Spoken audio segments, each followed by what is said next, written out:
ये शर्त भी लगा दी कि ट्रैक्टर का गेट पास कटेगा। अनेक शर्तों के साथ लोगों के सामने परेशानी खड़ी कर दी। हमने उसको कहा कि ये तेरा फैसला गलत है, इसको बदल। कहने लगा मैंने कोई ऐसी चिट्ठी जारी नहीं करी। माजरा साहब ने उसको चिट्ठी पकड़ा दी। चिट्ठी पकड़ाई, चिट्ठी अंग्रेजी में लिखी हुई थी। एक बार चिट्ठी की तरफ से थे, एक बार मेरे मुंह की तरफ से थे। ये हमारे प्रदेश की बदकिस्मती है कि ऐसे लोगों को ऊपर से मुख्यमंत्री के पद पर बैठा दिया जाता है।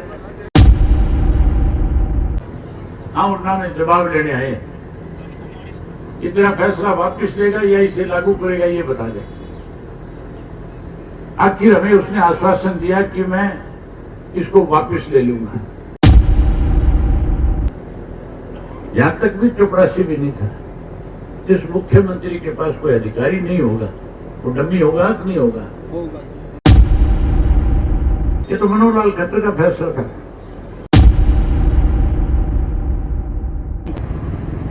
और गेहूं की खरीद के लिए प्रदेश की सरकार को कोई पैसा नहीं खर्च करना पड़ता।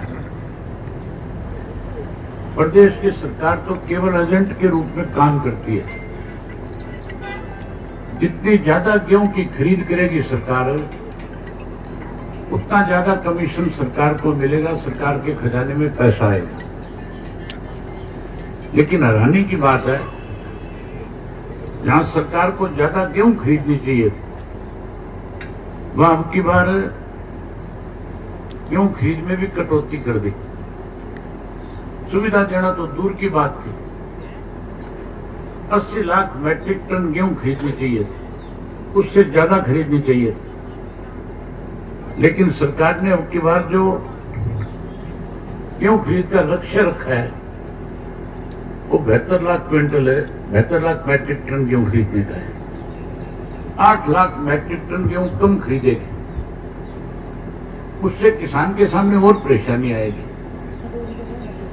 गेहूं की आवक ज्यादा है, यील्ड भी ज्यादा है। अब की बार तो 60-60, 65-65 मन किले की गेहूं हो रही है कि नहीं हो रही? तो फिर अगर सरकार ने 72 लाख मैट्रिक टन खरीदी, तो उसके बाद जो गेहूं बचेगी वो कहां बेचेंगे? फिर तो कहीं सस्ते में देनी पड़ेगी कि नहीं देनी पड़ेगी? देनी पड़ेगी। इसलिए हमने एक फैसला किया था कि मुख्यमंत्री से मिले और मुख्यमंत्री से मिलकर के उसको ये बताएं कि तेरा फैसला गलत है।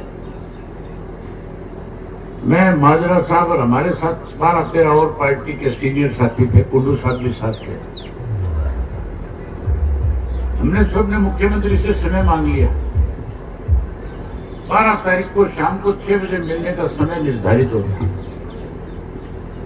हमने उसको बताया कि तैने एक चिट्ठी निकाल रखी है, जिससे जो मंडियां चौधरी देवीलाल ने बनाई थी, इनकी संख्या चौधरी ओम प्रकाश चौटाला ने ज्यादा करी थी, जो 229 के करीब है। आपने और ज्यादा परचेज सेंटर देने चाहिए थे, ताकि किसान को और ज्यादा सुविधा हो जाती। चौधरी देवीलाल ने वो मंडियां जो कच्ची थी, जो परचेज सेंटर थे, वो इसलिए बनाए थे कि पुराने वक्त के अंदर साधन कम थे,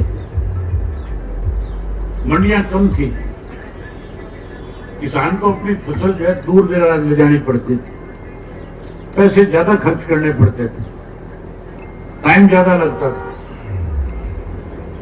किसान को सुविधा मिले, व्यापारी को आड़त मिले, इसके लिए चौधरी देवीलाल ने परचेज सेंटर बना दिए बड़े बड़े गांवों में, जिसके साथ 5-5, 7-7 गांव जोड़ दिए। तो नजदीक जब परचेज सेंटर खुल गए, किसान को फायदा हुआ तो नुकसान हुआ? केवल किसान को नहीं, बल्कि बहुत सारे गरीब आदमी जिनके पास रोजगार नहीं था, गेहूं की कटाई के बाद कोई काम नहीं बचा था, उसे मजदूरी मिली, उसे मंडी में काम मिल गया। और व्यापारी को उन कच्ची मंडियों में जाकर के गेहूं खरीद के साथ अपनी आड़त मिल गई। किसी का कोई नुकसान नहीं हो रहा था, लेकिन इस मुख्यमंत्री ने, इसके अधिकारियों ने इससे बिना पूछे फैसला कर दिया कि अब की बार कच्ची मंडियां खत्म कर देंगे, आड़तियों के लाइसेंस रिन्यू नहीं करेंगे। जब आड़ती का लाइसेंस रिन्यू नहीं होगा, खरीदने कोई जाएगा नहीं, तो फिर किसान को मजबूर होकर के दूर दराज मंडियों में गेहूं लेकर के जानी पड़ेगी। अगर दूर दराज से मंडियों में गेहूं आ जाता है तो फिर तो शहर में पैर रखने को जगह नहीं बचती। हालत तो आज भी बहुत ज्यादा खराब है। ऊपर से शर्त लगा दी कि गेहूं की खरीद केवल सुबह 6 बजे से शाम के 8 बजे तक होगी। ये शर्त भी लगा दी कि ट्रैक्टर का गेट पास कटेगा, उसको ट्रैक्टर पे नंबर लिख करके लेना पड़ेगा, ड्राइवर का फोटो खींचा जाएगा, किसान का अंगूठा लगाया जाएगा। अनेक शर्तों के साथ लोगों के सामने परेशानी खड़ी कर दी। हमने उसको कहा कि ये तेरा फैसला गलत है, इसको बदल। कहने लगा मैंने कोई ऐसी चिट्ठी जारी नहीं करी। मुख्यमंत्री से अधिकारियों ने पूछा भी नहीं कि हमको इस तरह की चिट्ठी जारी कर रहे हैं। हमने उसका की चिट्ठी है हमारे पास। माजरा साहब ने उसको चिट्ठी पकड़ा दी। हर चिट्ठी पकड़ाई, चिट्ठी अंग्रेजी में लिखी हुई थी। एक बार चिट्ठी की तरफ देखा, एक बार मेरे मुंह की तरफ देखा। मैंने माजरा साहब से कहा इसको हिंदी में पढ़ के बताओ। ये हमारे प्रदेश की बदकिस्मती है कि ऐसे लोगों को ऊपर से मुख्यमंत्री के पद पर बैठा दिया जाता है जिनका आम जनता से कोई सरोकार नहीं है, कोई जानता भी नहीं है। जब उसके सामने एक एक बात बताई गई तब कहने लगा मैं अधिकारियों के साथ बातचीत करूंगा, विचार करूंगा। मैंने कहा हम तेरी बात सुनने नहीं आए, हाँ उन्होंने जवाब लेने आए। ये तेरा फैसला वापस लेगा या इसे लागू करेगा ये बता दे। आखिर हमें उसने आश्वासन दिया कि मैं इसको वापस ले लूंगा। एक और हैरानी की बात बताता हूं। हम अनेक दफा लोगों के पास डेलीगेशन लेकर के गए हैं। अनेक लोग हमारे पास डेलीगेशन लेकर के आते हैं, अपनी समस्या रखते हैं, लोगों की समस्या रखते हैं। जब कभी भी सरकार के पास कोई डेलीगेशन लेके जाता है, उससे पहले पूछा जाता है कि किस सिलसिले में मिलना चाहते हैं। हमारे से ये नहीं पूछा क्यों मिलने आ रहे हो, केंद्र 6 बजे आ रही हो। हम जब गए तो उसके पास से कोई उसका अधिकारी नहीं था। हम गवर्नर से मिलने जाते हैं, उसका ओएसडी खड़ा होता है, उसका सेक्रेटरी खड़ा होता है। वो बकायदा तौर पे उनसे पूछता है कि हम इसमें क्या मदद कर सकते हैं, हम इसमें क्या सरकार को हिदायत दे सकते हैं। हम किसी मंत्री से मिलते हैं तो मंत्री भी अपने अधिकारी को पूछते हैं कि हम इसमें आगे क्या कर सकते हैं। इसका नाम ओएसडी वहां था, ना प्रिंसिपल सेक्रेटरी था, ना इसका चीफ सेक्रेटरी था, अनाउंसमेंट में का एसीएस था। यहां तक भी चपरासी भी नहीं था। जिस मुख्यमंत्री के पास कोई अधिकारी नहीं होगा वो डम्मी होगा कि नहीं होगा? ये डम्मी मुख्यमंत्री है, इसलिए इसको पता ही नहीं है कि फैसला क्या करना है। हम तो यूं सोच के गए थे भी ये किसान के घर में पैदा हुआ है, लेकिन इसको थोड़ा ही था, ये फैसला इसने थोड़ा ही किया था। ये फैसला तो उस व्यक्ति ने किया था जिसने कभी जाकर के खेत में देखा है, जिसके पास ट्रैक्टर नहीं है, जिसके पास बैलगाड़ी नहीं है, ऊंट गाड़ी नहीं है, रोटी भूगा नहीं है। ये तो मनोहर लाल खट्टर का फैसला था, इसलिए हमें परेशानी आई। आज आपकी पार्टी अगर मंडियों के अंदर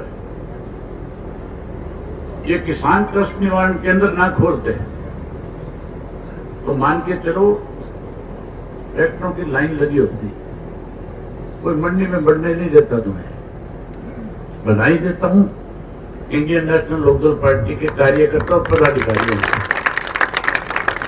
कि आप लोगों ने इतना बड़ा दबाव बना दिया सरकार के ऊपर कि सरकार को मजबूर होकर के कई फैसले वापस लेने पड़े। अब 24 घंटे गेहूं बिकता है कि नहीं बिकता है? ट्रैक्टर की कोई फोटो खींचता है क्या? जमींदार खुद तो खिंचवा ले तो अलग बात है, जो ऊपर चढ़ा दे तो पीछे की हिम्मत नहीं है रोक ले। उसके साथ साथ जिन आड़तियों को लाइसेंस रद्द कर रहे थे, केवल इंडियन नेशनल लोकदल पार्टी ने जब कड़ा रुख अपनाया तो फिर व्यापारी का लाइसेंस भी सरकार को रिन्यू करना पड़ा। क्यों भाई प्रधान जी, अदरवाइज रिन्यू हो जाता कि हमारी वजह से है, किसी और की वजह से है। अगर हम प्रेशर नहीं बनाते सरकार पे तो इस गांव के अंदर परचेज सेंटर है, फोकस पॉइंट है, खत्म कर देते। एक सोची समझी चाल है सरकार की, ये मंडियां खत्म करने की।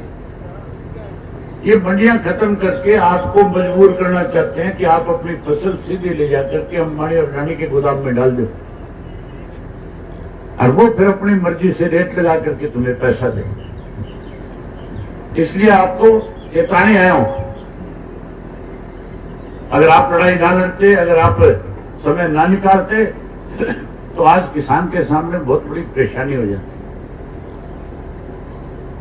अब भी ये कहते, पहले तो कहते थे बिना अंगूठा लगाए बिना गेहूं तोलेंगे नहीं कहे, अब कहते 5 दिन बाद में आके अंगूठा लगा देंगे।